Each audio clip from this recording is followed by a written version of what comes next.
అందరూ ఇంట గెలిచి రచ్చ గెలవమంటారు కదా, మీరు రచ్చలు గెలిచారు, ఒక రచ్చ కాదు 2-3 రచ్చలు గెలిచి రచ్చ చేసి ఇంట గెలిచారు. భాషకి, సంగీతానికి భాష లేదని, ఎల్లలు లేవని, విద్వాన్ సర్వత్ర పూజ్యయేత్ అనే మాట మంగళంపల్లి బాలకృష్ణ లాంటి పెద్దవాళ్ళు మహనీయులకి ఎలా అయితే చెల్లుతుందో మీకు కూడా 100% అది చెల్లుతుంది. ఎందుకంటే మలరే మౌనమా ఉంది కదా, అది పాడిందేమో ఎస్పి బాలసుబ్రహ్మణ్యం, జానకి గారు, వాళ్ళిద్దరూ తెలుగువాళ్ళు. దాన్ని అద్భుతమైన స్వరరచన చేసింది మీరు తెలుగువారు. ముగ్గురు తెలుగువారు వాగ్గేయ త్రయంలాగా, సంగీత త్రయంలాగా ముగ్గురు తెలుగువారు చేసిన ఆ పాట తమిళంలో సూపర్ డూపర్ హిట్ అయ్యి మొత్తం ఎరలు లేకుండా మొత్తం దక్షిణాది మొత్తం కూడా విస్తరించి అది మోస్ట్ హాంటింగ్ మెలడీ అన్ని తరాల వాళ్ళకి కూడా. సో దాంతో ఒకసారి మొదలు పెడదాం సార్. ఇప్పుడు నా పాట పాడమంటారా? అంతే కదా.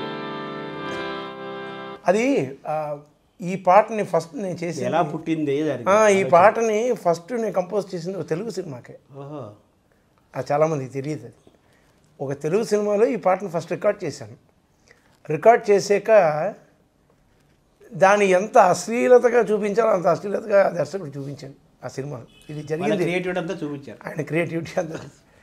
అది చూడగానే నాకు చాలా బాధ వేసింది. అదేంటి అంత మంచి పాటని తీసుకెళ్ళి ఈ రకంగా షూట్ చేశారు ఏమిటి, మీకు ఇలా కావాలంటే నేను వేరే పాట చేసేవాడిని కదా, ఈ పాటను అనవసరంగా మనం అది సందర్భానికి కానట్టుగా అనిపించింది ఆ పాట అని చెప్తేనేమో దాని అంటే మాట్లాడే ప్రయోజనం లేదు, అయిపోయింది ఆ పాటని. ఆ సినిమా కూడా రిలీజ్ అవ్వలేదు అసలు ఆ సినిమా. సో ఈ ట్యూన్ మాత్రం నా మనసులో ఉండిపోయింది. తమిళంలో ఆయన కర్ణ అని ఒక సినిమా చేస్తున్నప్పుడు ఇలా ఒక ట్యూన్ నా దగ్గర ఉంది, దీన్ని మనం యూజ్ చేసుకుందాం అని అంటే వినిపించాను అన్నమాట. వినగానే అంటే తమిళానికి అది చాలా డిఫరెంట్గా అనిపించింది. ఇప్పుడు ట్యూన్గా ఉన్నప్పుడు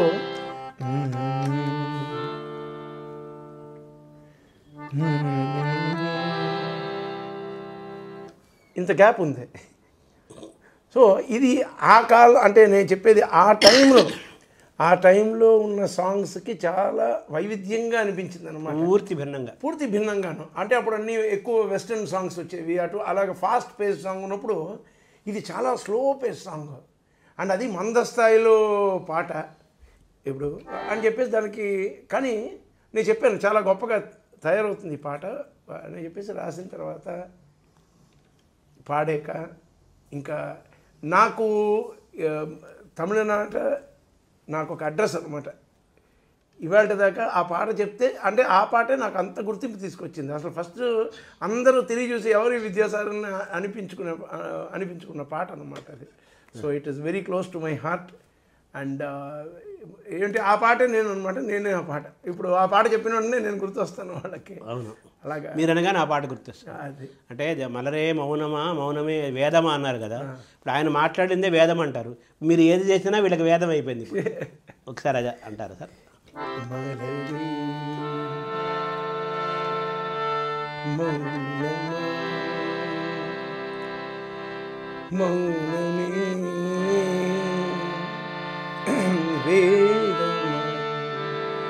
மலர்கள் பேசுமா பேசினால் ஓயுமா அன்பே மலரே.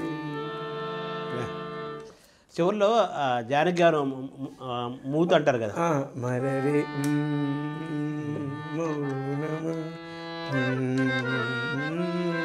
అంటే దాని ఒక్కొక్క స్వరానికి సంధిలాగా అనమాట. నెక్స్ట్ హమ్మింగ్ చాలా గొప్పగా. అంటే అది జరిగినప్పుడు ఒక ఇన్సిడెంట్ జరిగింది, అది మీతో చెప్పాలి. ఏంటంటే ఈ పాట చాలా భిన్నంగా ఉంది, అప్పటికి ఉన్న పాటల్లో భిన్నంగా అనిపించింది. ఒక క్లాసిజం ఉన్న పాట. ఇంతవరకు నేను ఊహించగలిగాను ఈ పాట it will make a good impact, audience విన్న వాళ్ళందరికీ చాలా నచ్చుతుంది అన్నంతవరకే నా యొక్క ఊహ ఉండింది. ఆ కాలంలో ఇది తెలుగు వాళ్ళకి చాలామంది తెలియదు అనమాట. చెప్పాలి, ఇంట్రెస్టింగ్ విషయం చెప్పాలి నేను. బాలుగారు ఆ టైంలోనేమో ఎక్కువ ఆయన కొంచెం వాయిస్ ట్రైన్ ఉండడం వలన సాయంకాలం 6 పైన ఏ పాట పాడరు ఆయన. అంటే ఏ పాటలైనా మార్నింగ్ టు ఈవినింగ్ వరకే. ఆ తర్వాత ఆయన వాయిస్ టెస్ట్ తీసుకొని మళ్ళీ మర్నాడు పాడడం, ఇది ఆయనకి అవును వోకల్ కార్డ్ కొంచెం ఇబ్బంది వచ్చింది. కొంచెం ఇబ్బంది వచ్చిన సమయంలో అనమాట. ఈ పాట రికార్డ్ చేస్తున్నప్పుడు ఆ టైం అనమాట. కాబట్టి ఆయన ఆవేళ నాకు ఇంకో పాట పాడారు, వేరే సినిమాకి వేరే పాట పాడారు. పాడి 5:15 అయింది, ఆ పాట అయిపోయింది. ఇంకా ఆయన పెట్టి బేడ సర్దుకొని బయలుదేరడానికి రెడీ అవుతుంటే నేను చెప్పిన ఇంకో పాట ఉంది పాడలేదు, నీకు తెలుసు కదా విద్య, రేపు వచ్చి పాడతాను. నేను పర్వాలేదు రేపే పాడదాను, ఏం అవసరం లేదు, కానీ ఒకసారి పాట వినేసి వెళ్ళిపోండి. ఎవరు పాడారు, డ్యూయట్ అని అడిగాడు. అవును జానకమ్మ గారు పాడారు. అప్పుడు రికార్డ్ అయిపోయింది జానకి గారి వర్షం. ఆవిడది తీసాను, ఆల్రెడీ తీసి ఆవిడ వర్షన్ ఉంది, ఈయన పాడాల్సింది ఉందన్నమాట ఇంకా బ్యాలెన్స్. అంటే అవునా సరే అని చెప్పేసి ఆయన మేనేజర్ అప్పుడు విఠల్ కదా కూడా, ఇప్పుడు విఠల్ ఉండేవాడు, విఠల్ బ్యాగ్ పెట్టి అని చెప్పేసి కారుకు పంపించాడు. ఆయన లోపలికి వచ్చి కూర్చున్నాడు, పాట ప్లే చేసాం. విన్న తర్వాత ఇలా తలకాయ దించుకున్నారు ఒక 5 నిమిషాలు. విఠల్ బ్యాగ్ తీసుకున్నాను.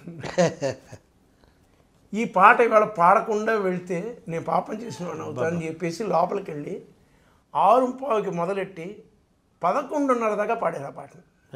ఇది చాలామందికి తెలియదు, నేను చెప్పాలి. అంటే మాలో బాలుగారు సూపర్ ఫాస్ట్గా పాడతారు కదా, ఆ పాటను పాడేశారండి ఆయన, అరగంటలో గంటలో పాడేశారు ఆయన.